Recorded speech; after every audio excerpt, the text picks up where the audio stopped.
Okay guys, so we're here with the 3.3 with the handmade connecting rod. And there it is. It's in there. There's oil holes, top and bottom, chamfering, the whole 9 yards. So we got the crankshaft behind us freezing. It's actually already frozen. And we have a nice chemically washed block, which the best thing to do if you have a shitty block that looks like that one is go to the what do you call it, like the Goodwill store or like Salvation Army, and buy an old crock pot and use it excuse me, with only green antifreeze and soak your parts in it. It'll come out nice and clean. It'll take off all the varnish, even pipes too. It won't hurt the anodizing. This I just use some super clean and a scrubber. Be careful of super clean because it will deteriorate aluminum, and I shouldn't have said that, but don't be stupid, okay?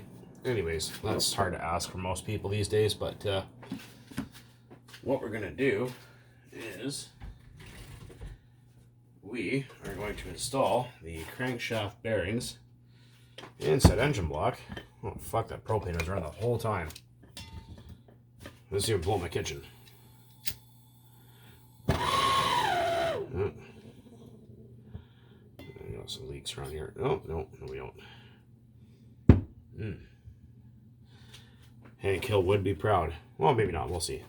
Okay, so we got everything laid out here. The crank is behind me in the freezer, and that's not important.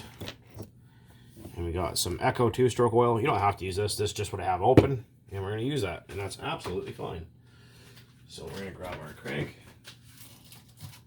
which, I mean, pretty much like 30 to 35 minutes, it's basically frozen. I mean, like, oh, you have to leave it there overnight or for 2 days, and no, you don't. It doesn't work that way. You can't freeze something more than it's designed to be frozen, you know what I mean, or however you want to word that, but it doesn't work that way. Ah, shit. Well, sometimes those things happen, but yeah, like you can't it'll only take so much cold, I guess, is what I'm trying to say here.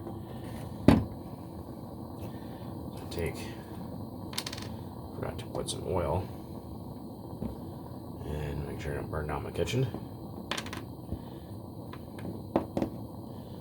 Some oil, not those bearing journals. Make sure to clean out the vacuum port in here if you have a 2.5 or 3.3. And like I said, normal 2-stroke oil is absolutely fine.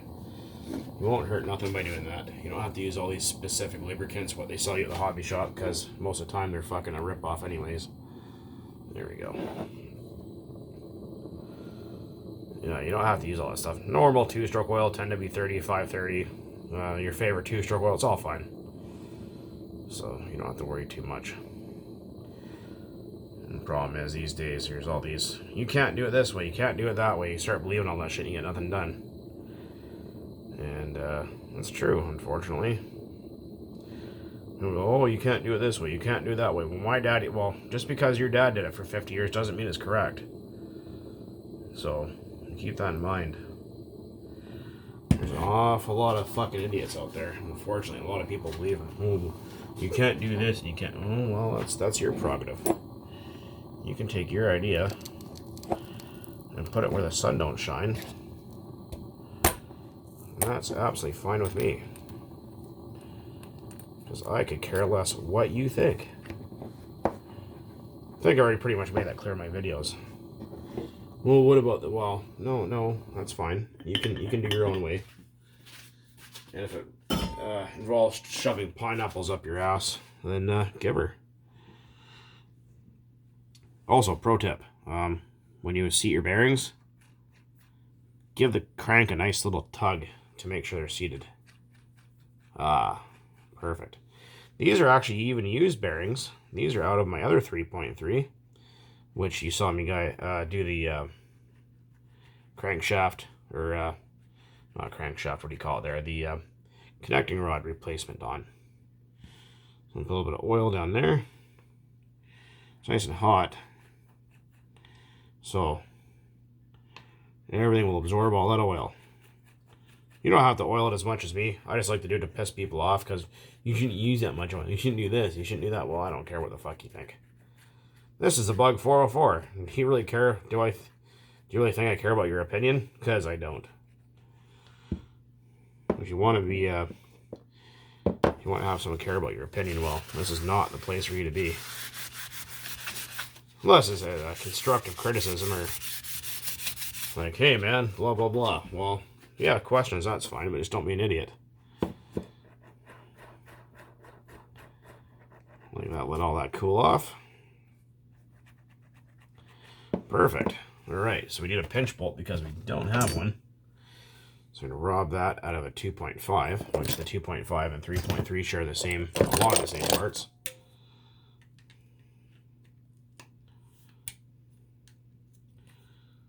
Rob that out of there. Oop. There we go. So we got our nylock nut.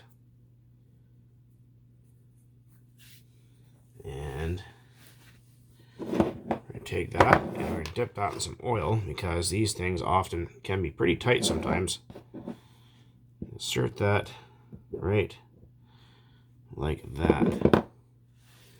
And then we need a carburetor, which is on another 2.5, which is this one. Don't use pliers like I'm doing here. Use the proper tools. I don't have a socket that small here at the moment, so please forgive me. We're I'm all for doing things properly, but yeah. Anyways, you guys got the idea.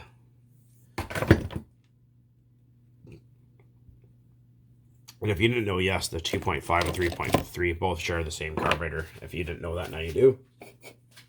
And knowing is half the battle.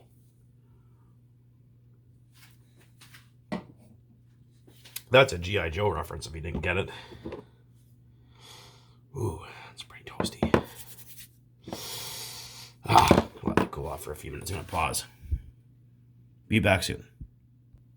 Okay, we're back here. And so what we're going to do is install the pinch bolt like before. And there's an O-ring down there. I have to replace that, but you want to do that. Dip your carb in some oil and pop your carburetor on.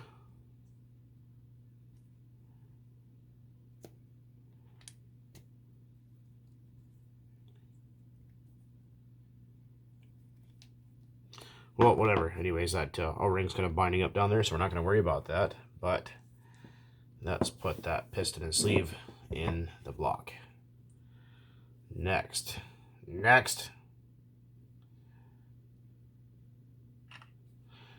Just grabbing some photos here to piss people off on Facebook.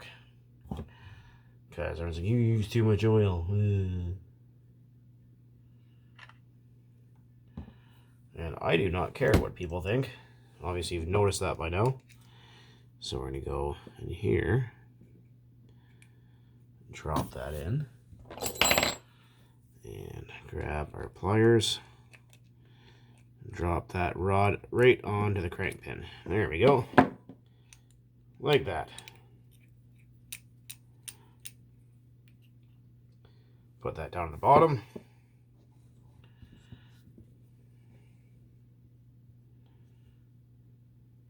And grab another photo there. Extra oil. It's like when you go to a pizza place and you ask for extra pepperoni, and you get the ones that give it to you and the ones that don't. There we go. This piston sleeve doesn't have a whole lot of pinch left, like pretty minimal. So I don't know how long it's going to run for, but it's worth a shot. I have another 3.3 here. I don't know how good the piston and cylinder is in it, but I will see what happens there. Actually, right. You can hear it, and you can feel it. There's a little bit left. Little tiny bit. Alright, next. Put some oil on that head gasket and stick our cylinder head on there.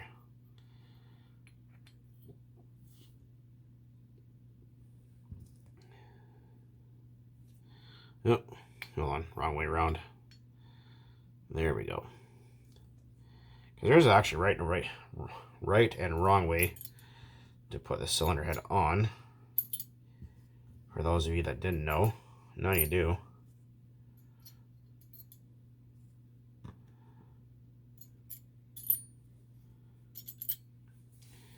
And you need a 2.5 millimeter.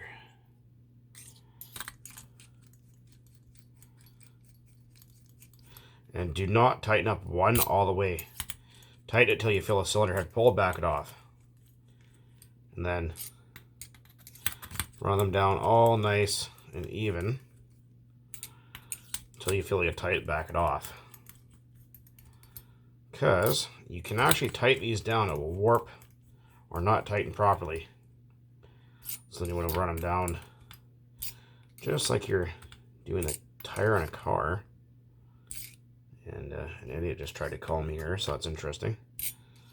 And then we want to go click,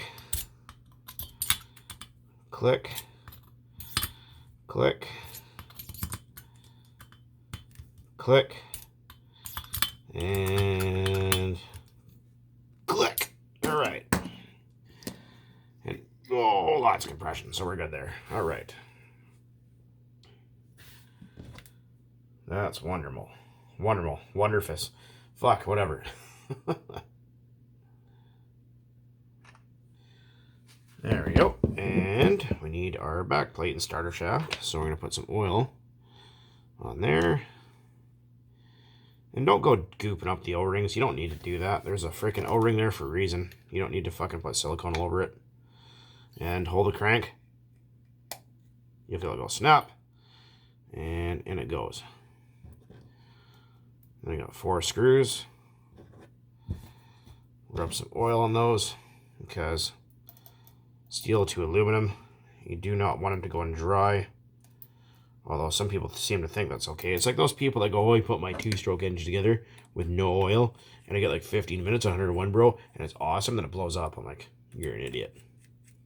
There's people like that actually exist on this planet, sadly. Well, there's nothing wrong with Amsoil. It's great oil, but I mean, come on. It's like, yeah, man, I have like a KX125. I like mix it like 101 and like it lasts like 20 minutes and it's like awesome. I'm like, okay, you're stunned.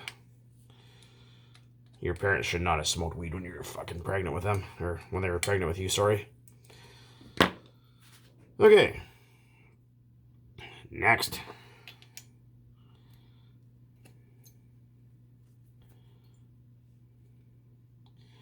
And we're just going to use our pliers to tighten that up, because I do not have the correct size socket.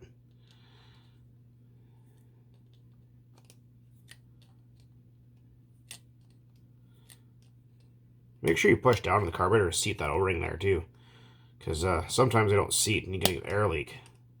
Don't go gooping up with silicone, because that does not fix the problem. Alright, well there it is. What do we need here? We are missing the gasket for the rear of the engine, and I think I have one of those right here. Now I just need to pick to get that off there. So carefully, if we're lucky,